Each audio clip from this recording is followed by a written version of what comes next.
Hey lovelies, so today I'll show you how I made this delicious, very flavorful, special fried rice and also how to make homemade sesame seed oil. Welcome to the social side of YouTube. My name is Teresa Metuka and you're highly welcome to my channel today.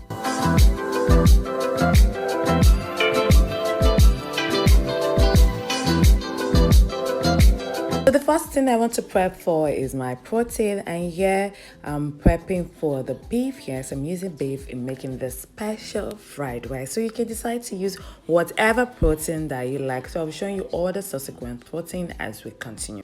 So what I'm doing here is just to remove the fat from the beef because I'm going to stir fry this beef. So the fat is going to hinder it, it's going to make it stay longer, make it chewy and very hard. So you don't want that. So remove any fat from your beef before you cut it. So I'm just cutting this into strip.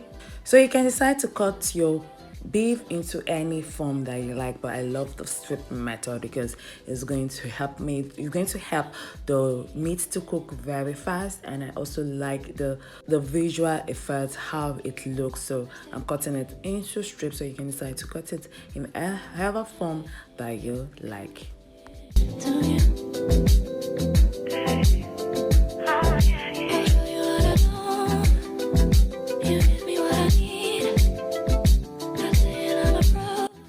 So into my cut beef, I'm adding egg white. So what the egg white is going to do is to help tenderize the beef. The beef can be a bit hard to cook, but with some of these ingredients I'll be listing, you will see that it's going to help you. Your beef is going to cook faster, it won't be chewy, it will be soft and very, very flavorful. And also I'm making use of baking soda. So baking soda is going to help to break down all the things that's going to make the beef to stay long as in cooking. So baking soda is going to help it. So please be mindful of the amount of baking soda. You don't want to go overboard with the addition of baking soda because it's going to affect the taste of your beef, and the taste is not nice when you go overboard with the baking soda. Just little and you are good to go.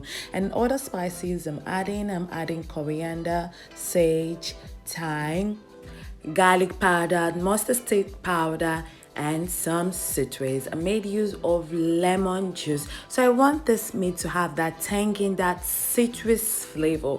It is so delicious and very flavorful. If you've not tried adding orange to your protein, you should. It's very nice.